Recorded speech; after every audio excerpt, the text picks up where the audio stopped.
What do you mean sinumbong ako ng nurse? Baka naman siya ang nasisiraan ng ulo.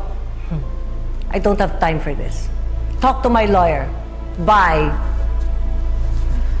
Mami, ano nang gagawin mo? What if idemanda ka ng ospital, ni Rachel, ni Tita Ivy? Wala silang proof. It's the nurse's word against mine. Malinis ako magtrabaho. Wala silang mahanapan ng butas sa akin.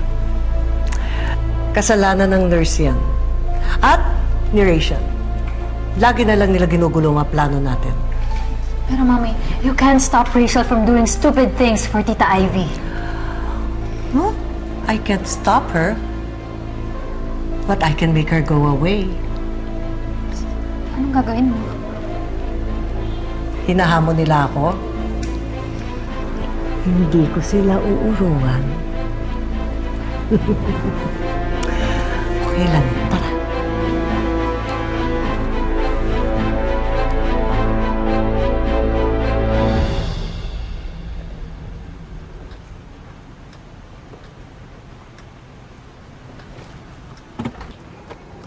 Pas nyo na yan.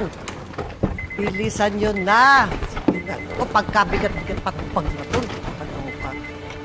Pas nyo na yan. Yan ha. Hanggang dyan para pagbalik. Manang! Oh, nandiyan yung mga gamit nagbalik ka na pala. Oh, ito ha. Ito yung mga damit mo ha. Ayan, kunin mo yan. Ito na rin yan. Kunin mo na rin yan ha. O, isama mo na rin to. Tita Cynthia, ano na naman ba to? Para namang hindi mo pa na-experience to, no? Ano pa nga ba? Di pinapalayas kita? Okay, oh. Pasok! Tapos na. Pasok! O, ito pa, ha? Kunin mo. Junior! Ay, Daddy! nako! Wag na! Wala sila dyan! Malis na sila. Iniwan ka na nila. Mag-isa ka na ngayon. Malis ka na. Sige na, umalis. Hindi ako naniniwala sa'yo. Papasukin mo ako dahil bahay ko rin to.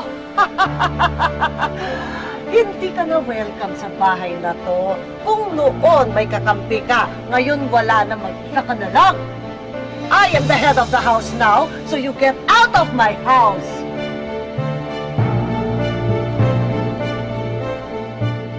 Ang tigas ng ulo mo. Sinabi ko lumayas ka eh. Hindi ako aalis dito hanggat hindi ko nakikita si Junior at ang anak ko.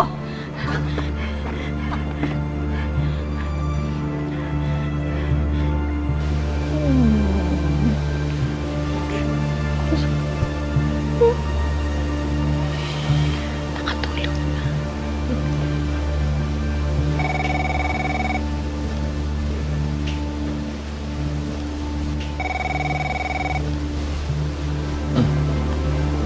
Rachel. Hello, June. Asan ba kayo ni 3D? Bakit? Ano nangyari?